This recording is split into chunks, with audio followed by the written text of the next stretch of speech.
Hey everybody, welcome back to Pretend World's Real People. As always, I'm Tyler, and we are officially returning from our 1 week break. Last week was just crazy, a lot of work, a lot of self-tapes, and that's a good thing. It's wonderful. I hope it continues, but do I need to figure out a proper schedule for these for these release dates as I am recording this intro with a massive amount of bedhead and downing probably a half gallon of coffee. But I digress. We're getting back into the rhythm, so to speak. It is now officially fall, which means I am trying to set up this sort of pseudo Halloween spectacular for the podcast. Starting with this episode, it'll include essentially guests who have been involved in some really fantastic spooky horror comedy projects, starting with this week's guest, who is Matthew Kevin Anderson. He's an actor, he's a writer, and you may have seen him on Impastor, Supernatural, Skymed, Two Sentence Horror Stories, or my personal favorite, Trick or Treat, one of the best Halloween anthologies of all time, if not the best. So I had to talk to him about what it was like working on that fantastic film, how he got started, how he decided to pivot into coaching as well as a means of, paying his bills in between jobs, and what he has on the horizon, which includes a Paramount Plus series called Skymed. So let's get into it. Let's sit down with the fantastic Matthew Kevin Anderson.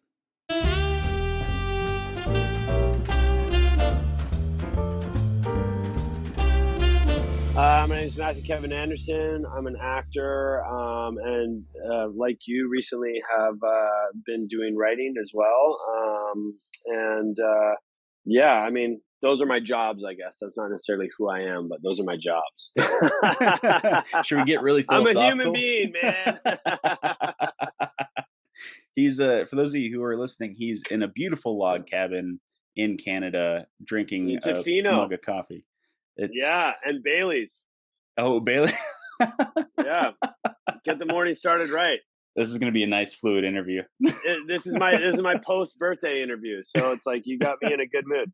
Hey, as long as you're not hungover after your birthday, I think that's a win. No, right? No. My birthday was on the 4th, so yesterday was travel day to get up here, and we got in last night and had a great dinner, and now today is going to be all about getting out in the day and enjoying things and going for a bike ride. So it's going to be great. Oh, it's going to be fun. Well, we're gonna keep this to about an hour and cool. Make sure you get to your day, man. But let's yeah, man. I always like to start with asking, how did you get into the industry? It's always fun seeing those who always knew they wanted to be a part of it, or maybe got into it later in life. When did you find that? No, 100%. I was always really interested in performing and the arts. My family used to go to these family trips, and our friends had a ranch house with a jukebox, and we always used to put on like 50s tunes and perform like all the songs for the parents as kids. And I was in theater when I was a kid in elementary school. We did Wizard of Oz and Fantasia, and I really enjoyed that stuff. Took drama throughout high school, but I didn't necessarily think about it as a career. It was just something that I enjoyed doing.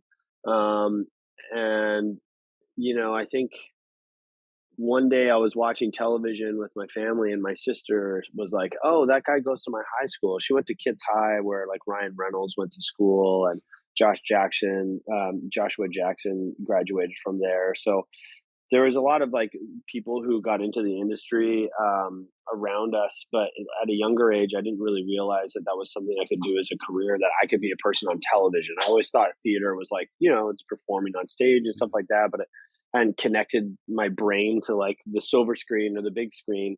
And so when I had that moment of like, oh, people like us can do that, that was kind of when I started to get more interested in how I could get involved in the business of acting and get involved in the film and television industry. So, and yeah, that was that sort of like a early teenage sort of, like, I don't know, grade 8 or grade 9 or something like that.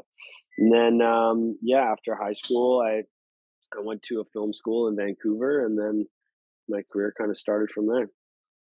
Wow, was it pretty immediate after you got out of film school that you were Mhm. picking up gigs, or did it take a little bit?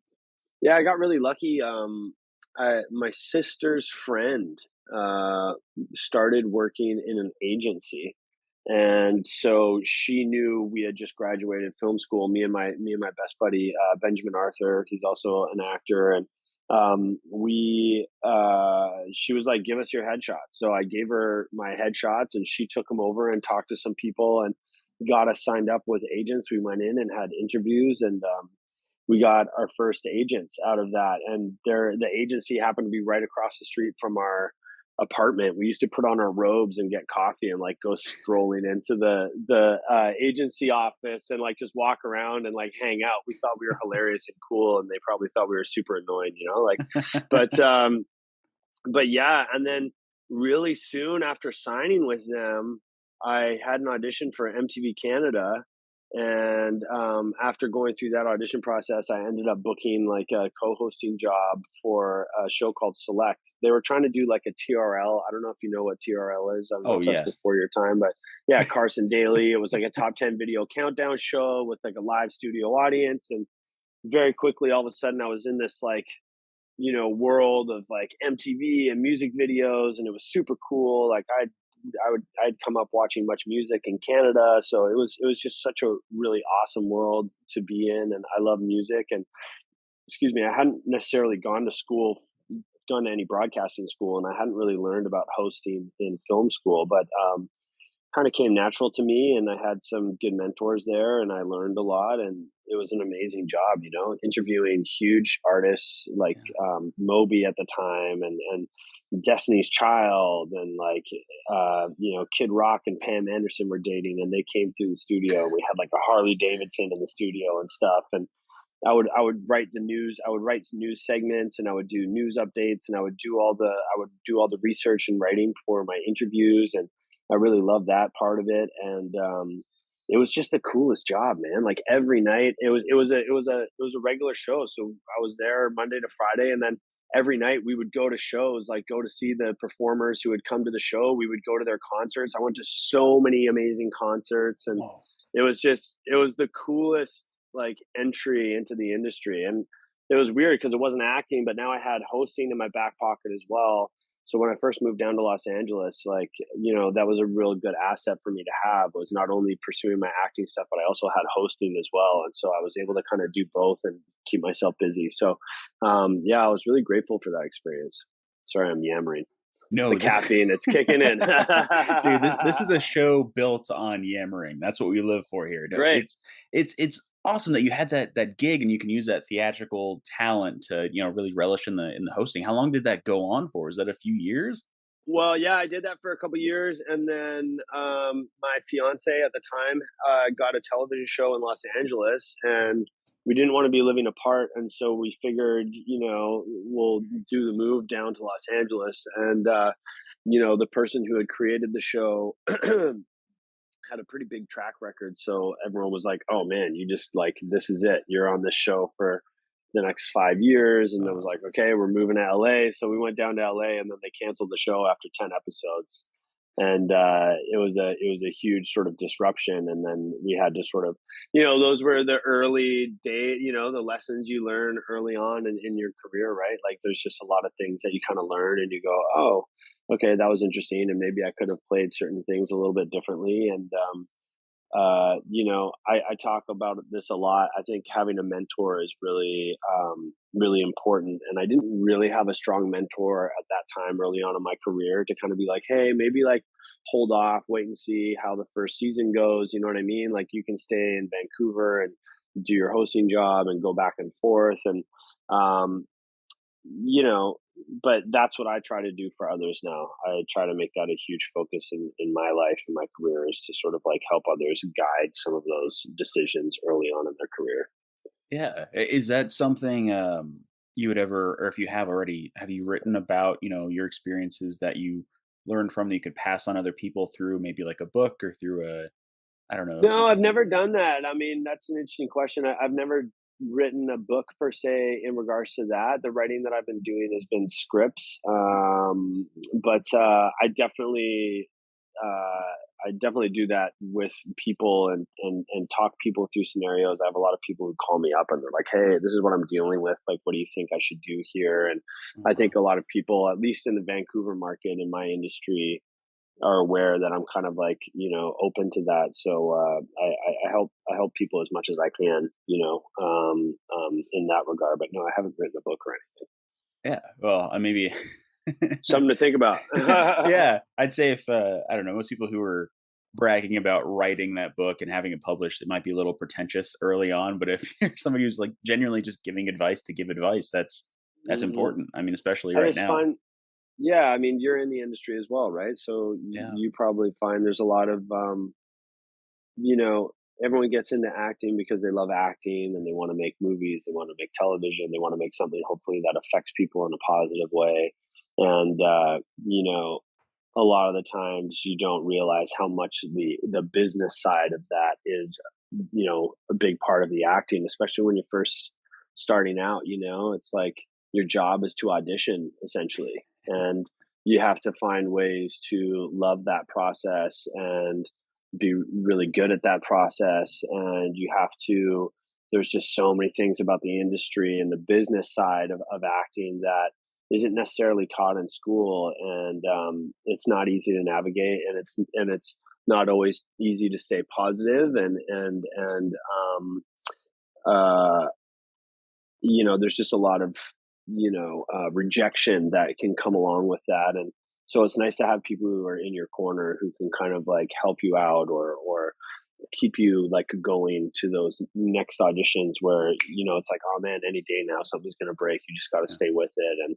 And so yeah, it brings me a lot of joy and fulfillment to be able to help people with that, because I find some of that to be more fruitful than my actual acting. Like, I love acting and I love it when I book a job, and that's great. But when I have someone who's new, who just gets their first agent or who books their first job, like, oh man, that energy is like next level. And to be able to be a part of that journey and help people to that place, and watch people's confidence grow, and have people realize their dreams and realize that this industry is a possibility, and they can do what they really want to do, like, that's a pretty amazing experience to be a part of.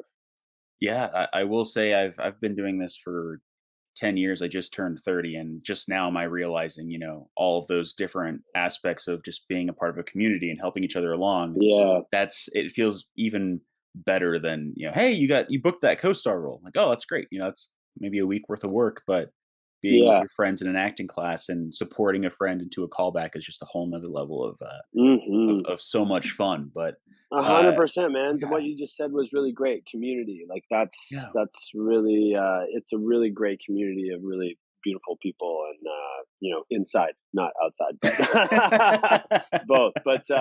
But yeah, I mean, I think acting is all about connecting at the end of the day, and being on a film set is all about community and connecting. I think if it's done right and if everyone's collaborating together, it's that's really what lights me up. And so yeah, community, man. Yeah. What was your being on set for the first time of whether it's a TV show or a feature film, it could be surreal for a lot of people. I mean, do you remember being on set for the first time of a maybe a major TV show or your first feature, and what Oh was that yeah, feeling like hundred for you? percent, man. Oh yeah, nerve wracking. You know what I mean? Like, so super exciting, but also terrifying. Like, I was playing this guy on the 4400, and I had like this power where like the oils, like my body's glands secreted, like, instead of sweat, my sweat was like a hallucinogenic drug. Oh, no And way. I was making like cookies. I was like baking cookies, and then my sweat would go into the dough, and then like people were getting high, and I was like selling these cookies at like a fair. Anyways, so and I had to drive this Gremlin, which is like an old car. Yeah. And they're like, yeah, yeah. So just like pull up to the curb. And I was like, this is an old ass car and it's standard. And I don't know how to drive standard. And they're like, oh well, we're setting up the shot, so you just drive up and down the street and learn how to drive standard right now on this old fucking car with this crappy clutch.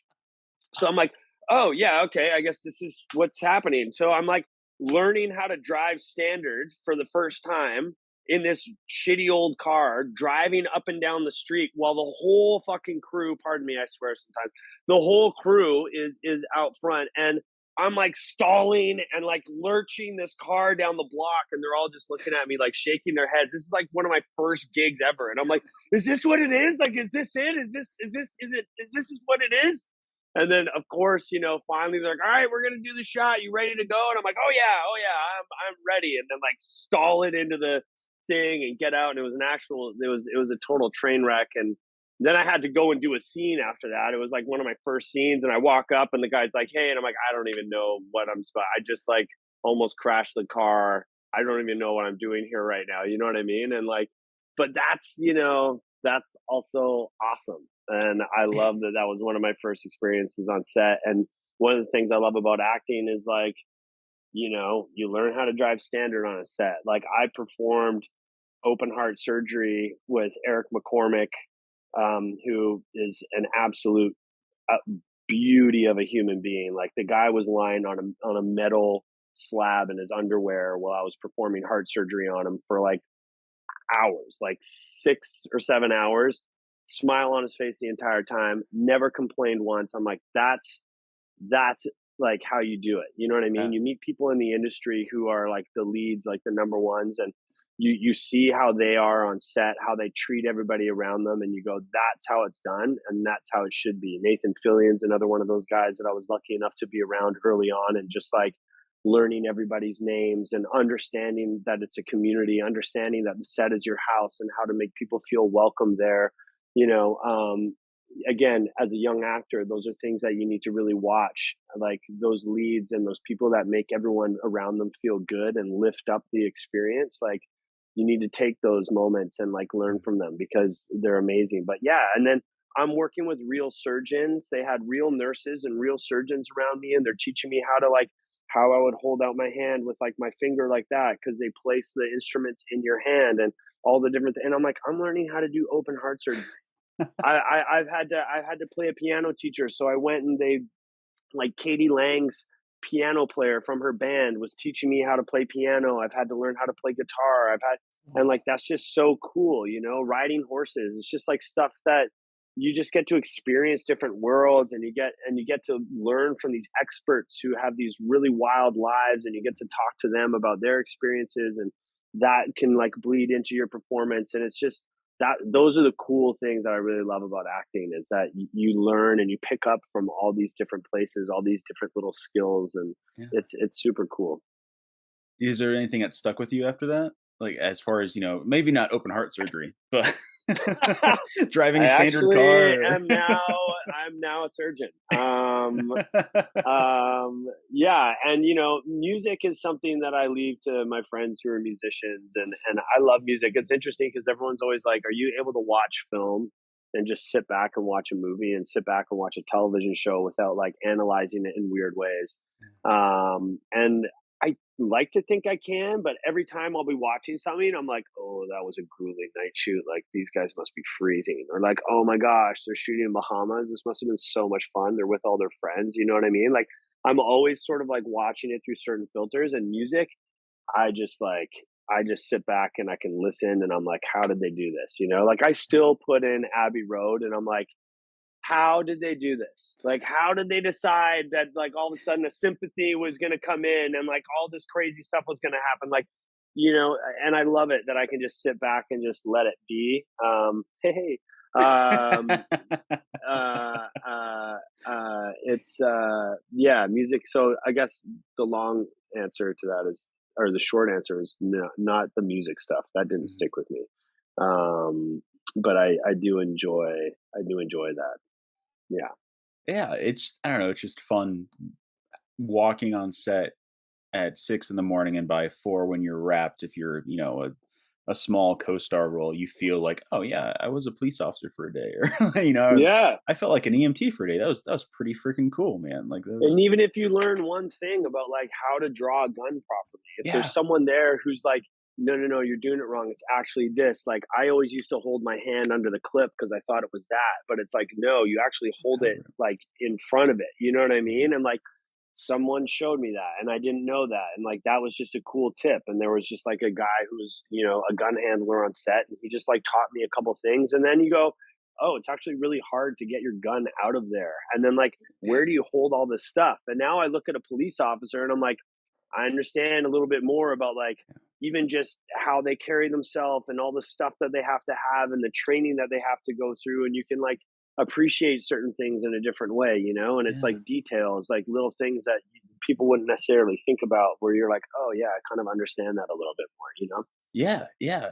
I'm actually this just came to mind wondering, there's some people who grow up, looking at the silver screen or the TV screen and they see certain actors, certain actresses, certain characters, and they choose to emulate small parts of them. Is there anybody that you grew up watching that you subconsciously sort of emulate in your performances? Um, I mean, I don't think there was one person where I was like, Mhm. "Ooh, I'm like that guy." I think there's been like multiple times where I've been maybe looking for inspiration about something. Like I just watched Jerry Maguire the other day because I was playing like a sports agent. So I just like I'll put it on and I'll kind of like watch things and see certain things. You know what I mean? If you can't always like observe real people or be in a scenario where you can surround yourself with, like, as I said, like a piano player and Yeah. learn from them and ask them questions, you know what I mean? Then you're like, okay, maybe I'll watch a movie about that, and you'll just kind of pick up things.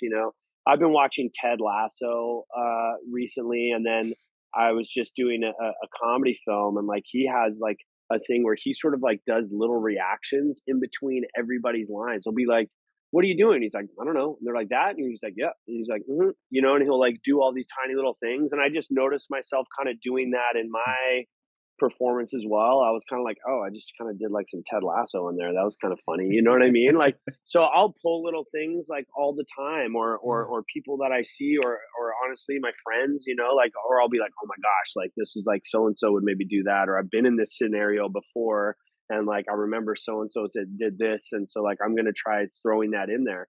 I think that's why they say, as an actor, you just want to live a full life and live an interesting life. Like the more you can experience, the more you can pull from that experience. And that's kind of what it's all, not what it's all about, but it's one of the big aspects or elements of it is,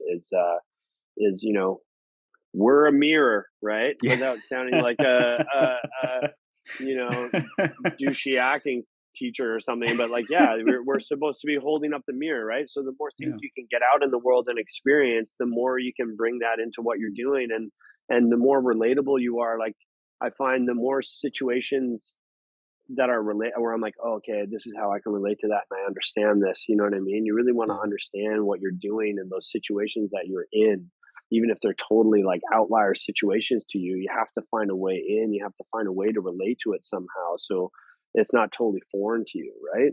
And Yeah. then, yeah, sorry, go ahead. No, no, no. I was just gonna, on top of that, everything you do is under a microscope when you're on screen, right? So you start to get Yeah, in your head and start wondering if am I putting down the coffee mug this way, or if you have right. those anxious moments. And I did have a college professor. I took an acting class just on a whim, like junior year, and it was one of those. All right, mirror each other. Hmm, We hmm. wanna, and it felt so weird. So you gave me gave me a Yeah, flashback to that. but I mean, again, all that stuff's beautiful too, right? Like Yeah. all that stuff is like the sort of like cornerstones of like acting and teaching acting. And some of those exercises may feel weird, but they all, like, all of a sudden you'll be on set one day and then like some situation will happen and you're like, holy shit, that's what that is. You know what I Yeah. mean? That's what I loved about film school, and like all these things, all these people say, like there's all these sayings that people say, like it's a marathon not a sprint, or like less is more, or like just be relaxed and da da. And you're like, yeah, yeah, whatever, and you're kind of going along. And then at some point, 5 years down the road, 10 years down the road, all of a sudden you're like, oh, that's what that was. And like it'll hit you, you know what I mean? And it's all floating around in the back of your head somewhere. And then one day it just clicks in and you're like, oh, that's why they said that. And you're like, Yeah. yeah, that actually makes sense. You know what I mean? But again, it's kind of one of those things where it's like you can say it to people and you can try to explain it to people, but until they sit in that moment where it actually kind of clicks in for them, hopefully they'll just hear your voice in the back of the head and they'll be like, oh yeah, That's what that was, you Yeah. know? And it's cool when those things kinda drop in and you have those experiences. Yeah, and I love the phrase, it's a marathon, not a sprint, especially for this industry because people do. I have friends who shot up. They started doing like leads in series within 2 Yeah, years of them doing this, and some it takes a little yeah. bit longer. For me, I'm still trying to get there, but uh, as far as your career goes, was there a moment, speaking of, the clicking moments, when you realize, "Oh, I don't think I have to go, work a service job, or I don't have to go work an office job to kinda support myself." Did you find that moment as a working actor? Yeah, I found it more, yeah, 100%. And it took a while to get there, and my come up was a bit different. I had very unique circumstances that Mhm. I think not a lot of people, have, and that's also what's great about this industry is, like, everybody's journey into it is, like, always a little different, right? Mhm. So, how people come to it and you're right, there are certain outliers of people who just, like, boom, they explode right out of the gates, and you're like, "Awesome." You know what I mean? And then there's some people who are kind of workhorse actors and they pop along. I remember watching Bloodline, which like the first season was so phenomenal. Yeah. And, Kyle Chandler's amazing and Ben Mendelsohn is amazing. And then like there was the brother. And I'm like, who's this guy? Like, how did he get this job surrounded by these amazing actors? I've never seen this guy. And I look him up and he's like just a working actor. He'd been doing guest star here, guest star there, and for years, you know what I mean? And then finally he like got this break and like was able to really flex. Like someone just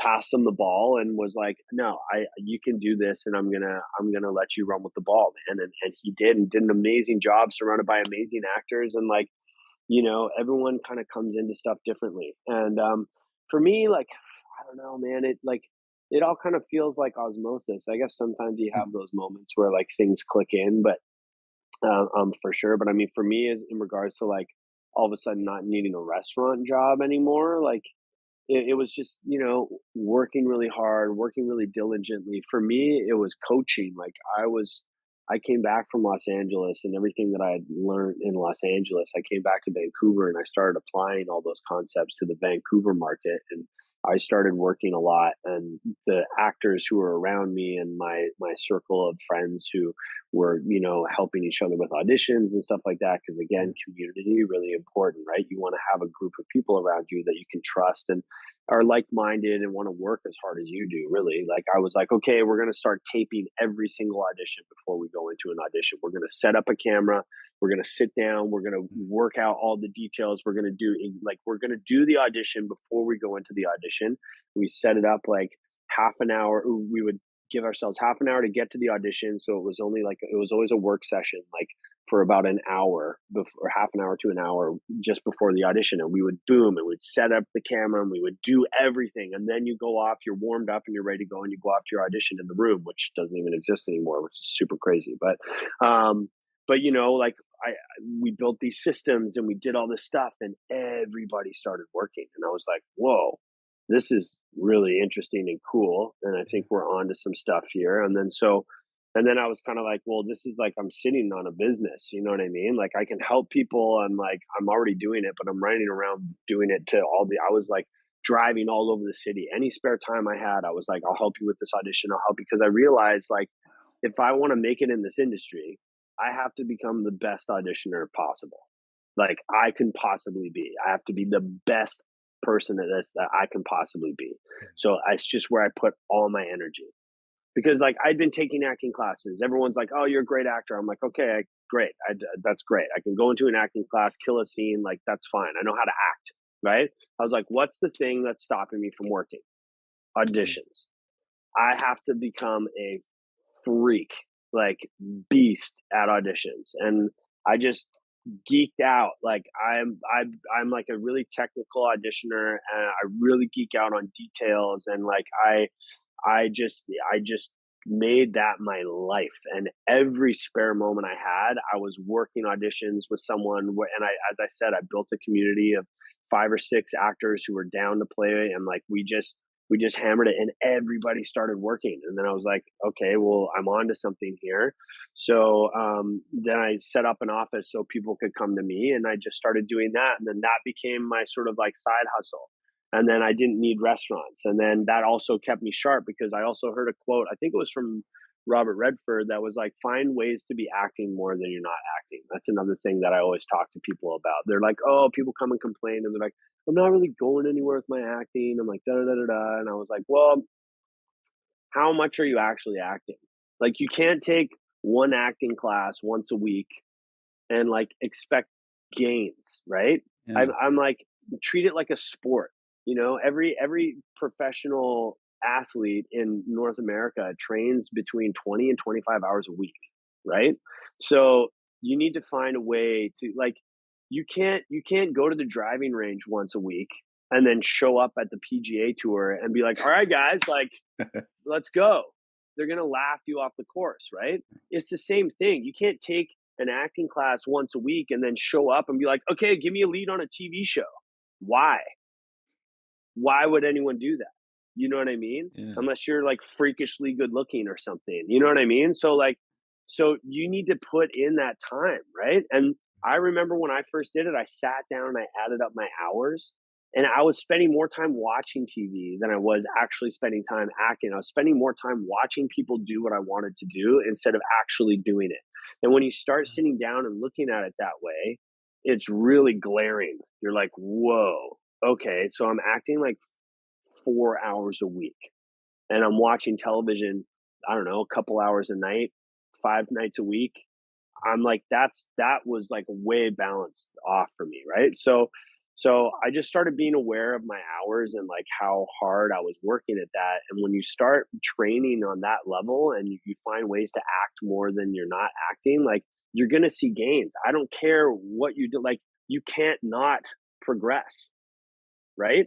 Yeah. So I was like, I want to be the best auditioner, and I want to find ways that I can be acting more than I'm not acting. So I just spent all my time doing that. And as I said, I started working. Everybody started working, and then I started doing a coaching business, and that just fed everything even more. And I was able to step away from restaurants, and as I said, like, able to be a part of so many people's journeys, like having people book series leads on HBO and Hulu and like insane stuff. Like, it's phenomenal. And Wow. then my auditions are just always sharp and I'm always ready to go. And now when I get an audition, it's not like, oh my God, I've got this audition and how am I going to memorize all this stuff? It's like, it's just second nature. I don't even have to think about it. And I can break down scripts so quickly just because it's like I did it all the time. I do it all the time. Yeah. Wow, Always man. be in flow, right? Yeah. Well, and you found a way to almost put yourself in a constant state of meditation when it comes to acting. When even if you're not auditioning, you are working with your friends, and you are so it's always there, but it's not to that sit and wait degree, where Oh, people are. dude, no. Never, never. And always, and on the side, like, always making shorts, filming Mhm. shorts, like, always doing, reading plays and like doing scene study for sure. But yeah, always be active. I produced and I created and produced a sketch comedy group that I did for 3 or 4 years. I had radio shows. I had like, Wow. always in flow, always doing stuff, right? Because that was the other thing. I like to have a full plate so that like I wasn't just sitting around waiting for an audition. And then when you do get that audition, there's so much pressure on it, right? Because you're like, oh my God, like, I've got this one thing now and I've got to book it. And now I always tell people, I'm like, never try to book an audition, right? There's that great clip from Bryan Cranston, and people are behind the scenes of like an award show, and they're like, "What advice do you give to young actors?" And he's like, "When I learned that you're just presenting your version of what you think is interesting to this audition, and that's it, Mm. like, don't try to get the job. Try to make the casting director a fan of yours. That's the best thing you can do, right? Don't put all that pressure on, like, I've got to book this job. There's going to be a gazillion thousand auditions, right? So it's just like, learn to get in the flow, learn to get really comfortable, and build fans from casting so they just want to bring you in all the time. It's a numbers game. So once you start doing that and casting really likes you and you're really putting out good, consistent auditions, then you'll just naturally start booking. That will be like a byproduct. You know what I mean? But Yeah. like, don't go out trying to book every audition. You're just going to drive yourself insane. Yeah, and I'm gonna go a little out of order here, but Brian Cranston is his book. If you haven't read it, it's fantastic. It's a fantastic read. But all of his advice for actors, up and coming actors, that are approaching middle age and are still doing it and haven't quite nailed, like the leads or anything like that. He has fantastic pieces of advice. But do you yourself have like a solo piece of advice we could pass on to listeners here, whether they're new actors or actors who are just trying to keep their career afloat? Yeah, man. I mean, I think I think, you know, I think if we're talking about people who have been in the industry for a while and they Mm. haven't necessarily seen the success, I think sometimes people get burnt out and they get kind of like negative about it, or they start second guessing themselves. So again, finding ways to keep yourself really positive and confident, like go and do a play, go and do something that's not as like results oriented as just like always auditioning. You know what I mean? Like go do some theater, go try some stand up, produce a short film, make something that like gives you that creative outlet and like makes you feel good and like keeps that confidence like flowing. You know what I mean? Yeah. um, um, and don't lose the joy in the process. I think people get beat down a little bit, and then they're like, and they're not really enjoying it. And I'll like watch their tapes, and I'm like, because I'll do that a lot of the time. People will be like, I don't know, and I'm like, okay, well, send me your last three auditions. And I just want to watch your tapes, Yeah. and you can just see like they're just not like, make sure you're reading with someone who lights you up and like is a great reader. Like a reader can make or break your audition. If you're working with someone in the room who's a great reader and is excited and you're excited, like that energy crackles and it comes off on screen. Like you can always watch a movie and you're like, oh man, these people were having a ball making this movie. Like you can just tell because it just, you don't have to work at it, right? It's just there, and there that light is in your eyes already, and like that's what people want to watch. That's what people want to see. You know what I mean? They don't want to see an actor coming in and slogging out their like 100th audition that they haven't booked. Like no one wants to see that vibe. No one wants that energy. So surround yourself with good people. Give yourself, I think in this self tape era right now, people are getting tired, and then they're going, well, it's just so much easier to just like do it with my wife at home. The wife doesn't want to do it, or the husband doesn't want to do it, and they're trying to take care of the kids, and you're just like banging out these tapes that are becoming a chore, and then like that's how they're coming across, versus Yeah. like taking that extra time to maybe getting out of the house, going to a different environment, like working with someone who's really an actor, not just your wife or your mom, you know what I mean, or your husband, or your stepdad or whatever, you know what I mean, like getting real actors in there and like bouncing ideas off of each other and finding that excitement, like making the audition a thing, like a moment, like this is like fun and exciting to do. And that energy is going to come through in your tape, and it's going to make you remember why you do it and enjoy the process. And as soon as long as there's joy happening in the process, then I think you're always going to be okay. It's when you start losing that joy that people fall off. Yeah. Yeah, that's wow. No, I've noticed that. I noticed that myself even earlier this year, and with some of my friends and their self tapes. You're exactly right. You you get slogged down with, all right, this is the Yeah. 10th in a row. I know I'm not going to get it, so let's just get this done, Well, get it out of the yeah, way. not with that attitude. Yeah, 100 fucking %. And it's also, as I said, it's not about getting it. Take that yeah, fucking pressure off the tape. Like, no expectation, just appreciation, right? mhm, Just don't have the expectation of booking. Find a way to find the joy and just making the tape. Like the tape is the thing, and that's yeah, it. There is nothing else, right? yeah, So put everything you have into that tape and send it off with joy and gratitude, and then move on to the next one, man. And like, yeah, and because again, as soon as you start going, oh, well, here we go, another tape that I'm never going to book, you're walking into the room with that. And again, people aren't walking into the room anymore. If you walked into an audition room with that energy, get the fuck oh out of god, here. yeah, I don't even want, you're going to walk in with that. I'm going to see it the second you walk in the door. And I'm going to be like, not this guy. You know what I mean? yeah, And, you know, I call it self tape fatigue. Everybody's been going through it. Everyone's been dealing with it. It's a lot of the feedback that I get is like, everyone's going through self tape fatigue, right? And I get that. You got to find ways, like I went through it. And I was like, a big thing for me was holding on to auditions for too long. You know what I mean? You do a tape and then you're like, oh man, what about that tape? Like, da da da da. And you're kind of like holding on to it and it's in your head. If I don't hear in 24 hours, I didn't get the job, move on. yep, 24 hours. I didn't get the job, move on. Let it go. You know what I mean? Go on and live your life. Don't sit around carrying these tapes around with you going like, oh, what about that one? And oh, I did so good. Because you know what? half the time they cut the role, they completely changed the type of role that it is to a totally different character. They hired a lead that was much older or much younger, so that affected all the other characters around them. I'm writing these movies now. Like, I know when, like, all of a sudden all this stuff changes and I got to do rewrites and they completely cut that character because of budget or whatever. You know what I mean? So you don't know why you didn't get the part. It's not your acting. Half the time it's not your acting. So more than half the time it's not your acting. So let go of all that stuff. Find a way to appreciate the process for what it is, and then just like, man, you got to let go. Yeah. Yeah, that's crucially important, and it's, I don't know, I'd say maybe a year ago, that's when I did the same thing. I decided to let it go. Most recently this summer, had a tape, was super excited about it, never seen the show, but it looked pretty fun.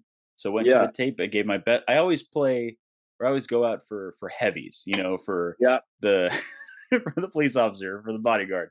And I had so much fun. I was pinned, went up to producers, didn't get it, didn't care because I had so much fun with the tape itself. It was just Yeah. really Yeah. cool to like get into it. So thank you for saying that because for a lot of people who listen to this, we're all in the same boat where Yeah. we're beating that fatigue and we're just trying to put on a great performance. And who cares if you get booked? You're still working as an actor if you're auditioning, right? You're still Yeah. in the craft. So thank you for saying that. That's Yeah, it man. needs to be Yeah. laid out there.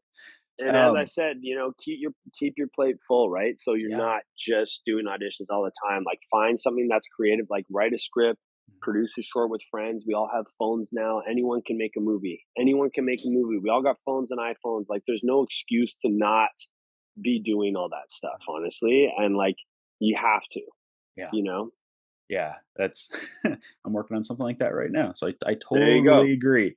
Uh, Hmm. I'm going completely out of order for questions, but we had the advice, but I want to get to one of the more fun questions, which is asking if you have a party story. Now, this doesn't necessarily mean you have a story about an experience at a party, but it's a story that may have taken place either throughout your life outside of your career, while you're working on set, maybe while you're auditioning, but something that just sticks out to you from memory that you could recant at a party telling your friends saying this was insane, check out this story. Like, do you have something? We already had the gremlin story, which is pretty fucking awesome Oh to man, begin I've with. got. Oh, you mean like sort of like a crazy thing that happened on set, or Yeah, like a wild experience? yeah, I just mean, like, something obscure. I don't know, man. Like, I gotta say, like, I've been very lucky in my career. I've been super busy and I've had a lot of great experiences. I can't pull one out of the hat right now where I'm like, oh man, this is my crazy party story. I've got a million party stories, and a lot of them don't really have to do with film. Like, I like to Yeah. talk.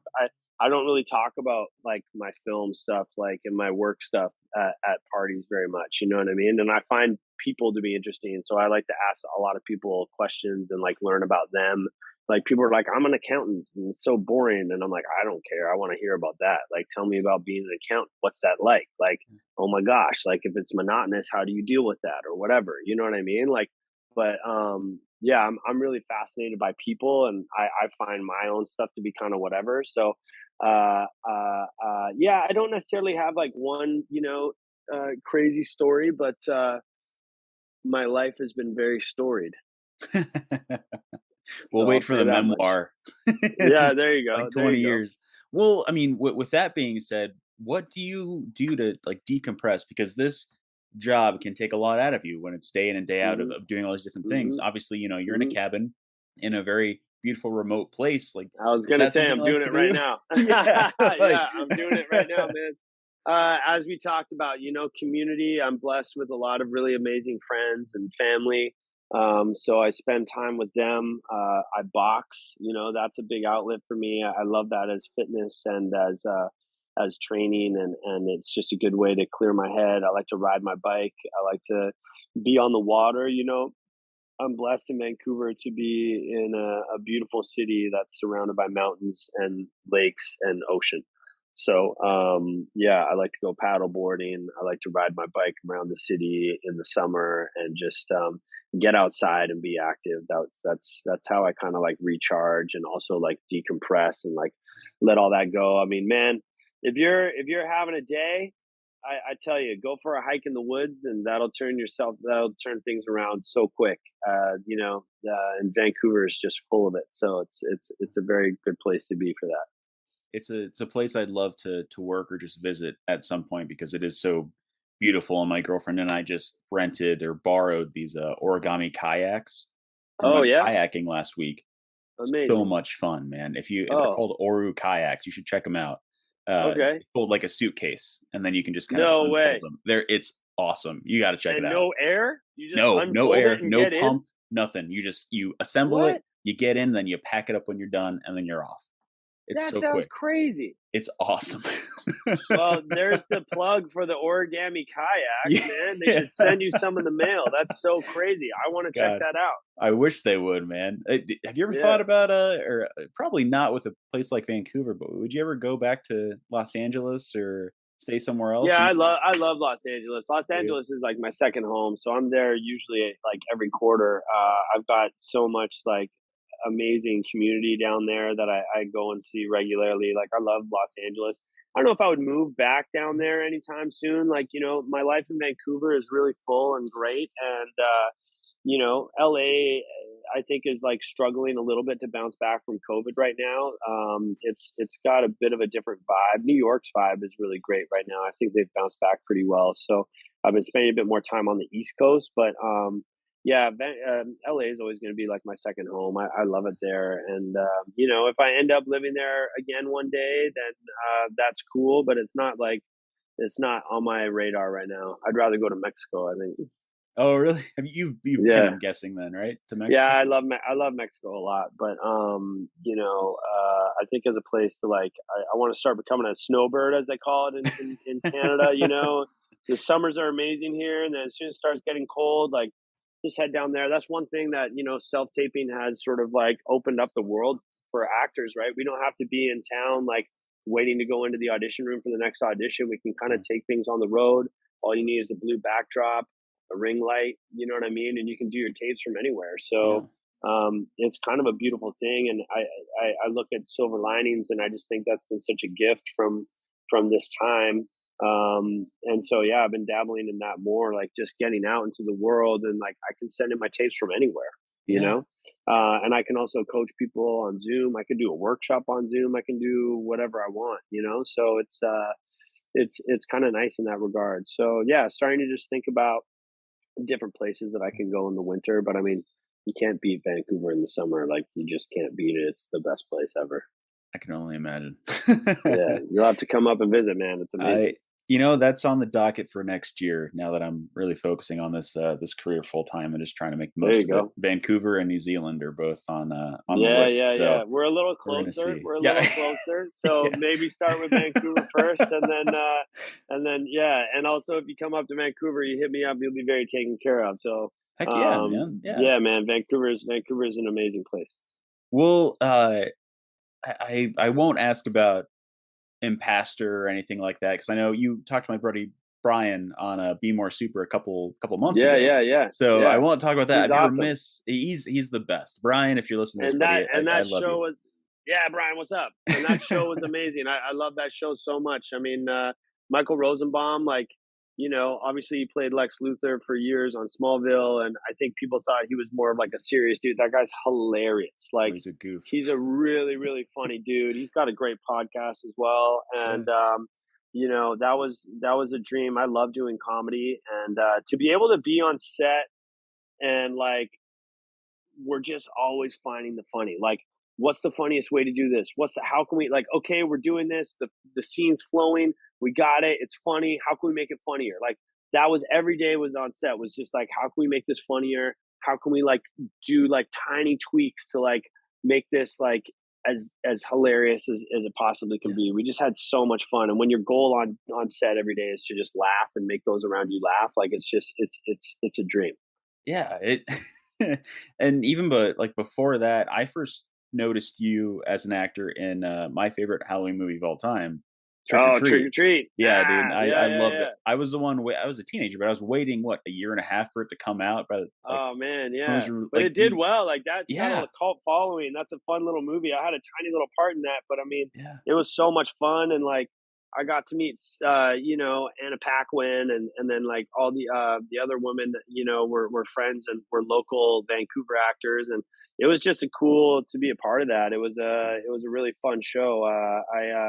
Yeah, I had a lot of fun doing that. Michael Doherty, the director, was a really great guy, and it was a great experience. Yeah, and I'm glad it's got legs. Like I love like those like a Christmas movie or a good Halloween movie that comes up every year that like it just they have like this longevity that's so great, and it's kind of neat to be a part of that because Trick or Treat, like, yeah, people really love that movie. Yeah, it's a blast, man. I just had to bring that up while I was talking. Like, if I don't ask him about Trick or Treat, and if he Yeah. I wish I'd I kept was the gonna. elf ears. Like, I don't think I did. I usually try to like keep a little something from like, you know, projects that I like, and Oh, I don't think I kept my elf ears from that one, but that would have been a cool little like a cool thing to keep. maybe if he brings you back for the sequel that's been in development for like 15 years. Right? I know. I don't know what's going on with that. I just did a show called Two Sentence Horror Stories, Oh and yeah.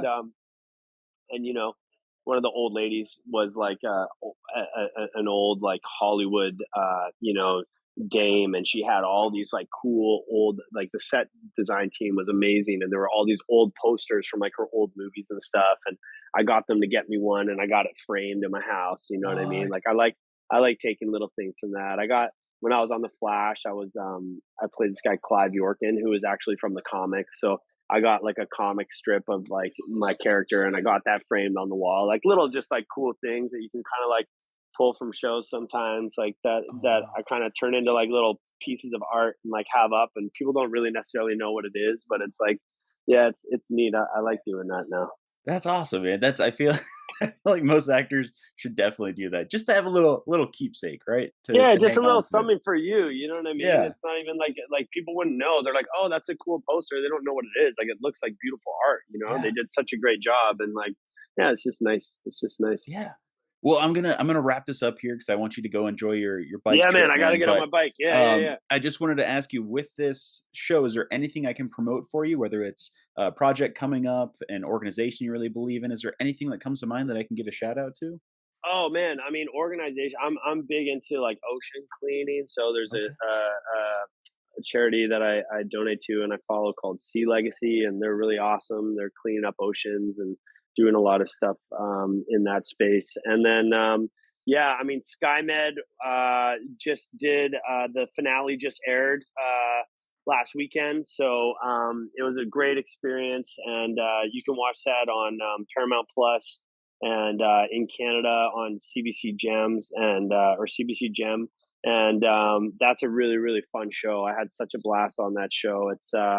It's a medical procedural, but it's got its own flavor. It's really fun and great. And then I'm involved in this project. We're not really supposed to talk about it yet, but Okay. yeah, uh, yeah. There's a show coming up that's going to be a lot of fun. I can't talk about it yet, but yeah, I'm hoping that we get a release date for it soon. But yeah, I don't know. There's stuff Yeah. coming. So yeah. But Awesome, man. I've Yeah. really enjoyed talking to you, Tyler, and thank you so much. And send me your last three auditions. Oh, you bastard. I definitely will. Yeah, send me your Yeah. last 3 auditions with the breakdown. I wanna see, like, Yeah. what you had and then what you did with it. For sure, man. Yeah, I'll pick through the like 12 I sent in this last week. No, man, Exactly. it was a pleasure talking to you. I'll send those over to you and see Okay, what you think coach wise. And yeah, 100%. once I go up to Vancouver, man, I'll hit you up and see if you're up for a coffee or something. Yeah, man, we'll Um, go for a bike ride. hell yeah, I'll rent a bike. So Yeah, what? oh my god, there's bikes everywhere. Oh, perfect. I'm gonna let you get out of here, man. But last thing I'm gonna do is I'm gonna give you a 3, 2, 1 countdown. If you've Okay? seen Wayne's World, it's gonna be that awkward 3, 2, 1 countdown. When I point to you, give me your best verbal awkward goodbye, and we'll end the recording from there. Verbal awkward goodbye. Yeah, just something really awkward to say as we end this episode. Okay, okay. You ready? Yeah. All right, Matthew. It's great talking to you, man. Here we go. In 3, 2. Check you later.